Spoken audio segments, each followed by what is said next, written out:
Selamat pagi anak-anakku, apa kabar semua? Ibu harap kalian tetap dalam keadaan sehat. Nah, pada pertemuan sebelumnya kita sudah belajar mengenai teks cerita sejarah. Nah, pada pertemuan kali ini kita masuk pada materi baru, yaitu pada bab 3 mengenai tajuk rencana atau teks editorial. Yang kita pelajari adalah pengertian, ciri-ciri, dan sifat dari teks editorial. Untuk itu anak-anakku tetap semangat dan jaga kesehatan. Salam disiplin.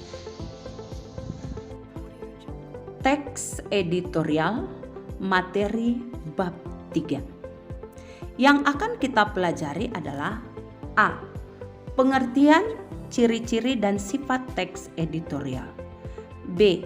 Informasi dalam teks editorial. C. Ragam informasi dalam teks editorial. D. Struktur dan kebahasaan teks editorial. E. Rancangan teks editorial. Di dalam surat kabar atau majalah sering dijumpai berbagai jenis tulisan, baik yang berbentuk berita, editorial, pojok redaksi, artikel, dan suara pembaca. Artikel atau suara pembaca ditulis oleh orang di luar staf redaksi media yang bersangkutan, sementara berita editorial dan pojok redaksi ditulis oleh orang kalangan dalam staf redaksi tersebut. Bedanya, berita memuat fakta, sedangkan editorial dan pojok redaksi memuat opini.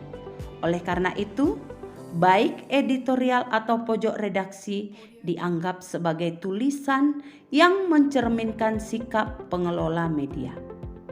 Setiap hari, redaktur surat kabar selalu menyajikan berita aktual dan juga membuat artikel yang disertai kritik dan saran guna menyoroti berita aktual tersebut. Editorial adalah opini yang berisi pendapat dan sikap resmi suatu media sebagai institusi penerbitan terhadap persoalan aktual, fenomenal, atau kontroversial yang berkembang dalam masyarakat. Penulisan editorial dimaksudkan untuk membujuk opini publik, mempromosikan pemikiran kritis, dan kadang-kadang menyebabkan orang-orang tidak bertindak atas suatu isu. Pada intinya, editorial merupakan berita dogmatis.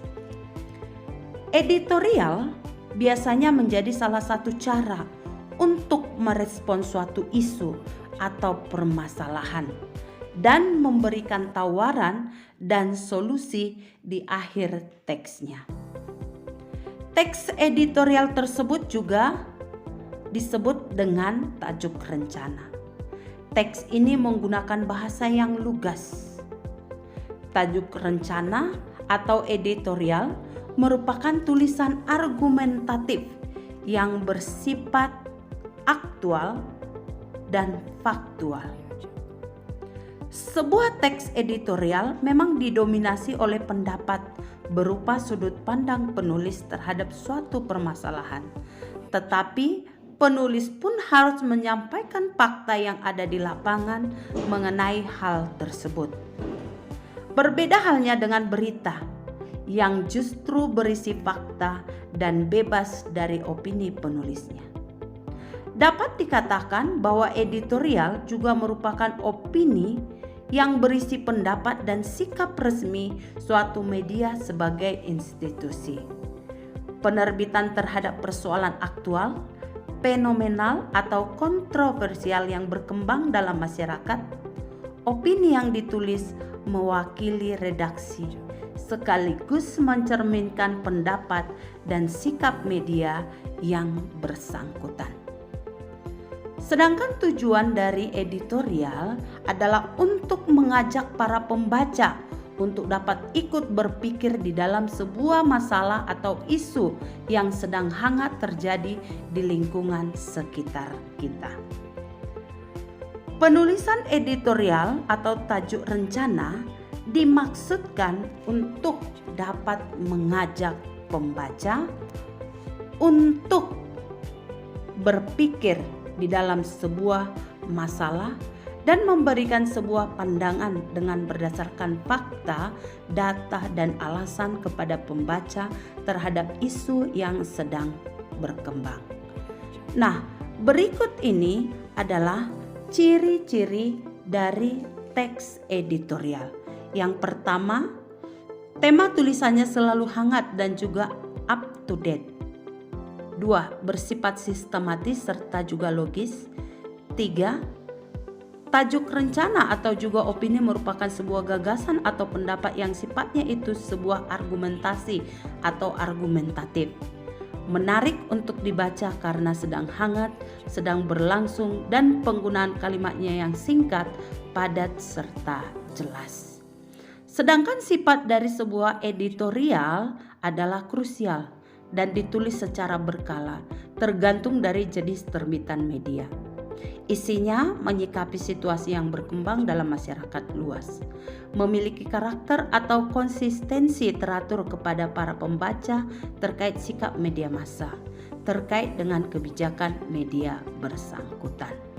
Sedangkan fungsi dari teks editorial: 1. Menjelaskan fakta atau peristiwa dan akibatnya kepada masyarakat. 2. Mengisi latar belakang dari isu dan kenyataan sosial dan faktor yang memengaruhi. 3. Memberikan pandangan kepada pembaca terhadap isu yang sedang berkembang. 4. Memberikan penilaian moral tentang isu tersebut. Yang terakhir, mengajak pembaca untuk ikut berpikir tentang peristiwa atau masalah yang sedang hangat terjadi. Nah, anak-anakku, kalian sudah paham kan apa itu teks editorial? Dengan membaca editorial, kita tidak hanya sekadar tahu peristiwa yang sedang terjadi seperti saat kita membaca berita, namun kita pun lebih bisa memahami dan bisa bersikap lebih kritis. Karena di dalam editorial ada pendapat dari penulis atau redaksi yang bisa memperjelas pemahaman kita tentang peristiwa atau keadaan yang menjadi ulasannya. Dengan sering membaca editorial, diharapkan kita lebih bijaksana menghadapi persoalan yang terjadi di lingkungan sekitar kita. Nah, anak-anakku, untuk lebih memahami kembali apa itu editorial atau tajuk rencana, silakan dikerjakan tugas yang sudah Ibu buat di Google Classroom. Kerjakan dengan baik, jujur, dan tepat waktu. Terima kasih dan salam SFD.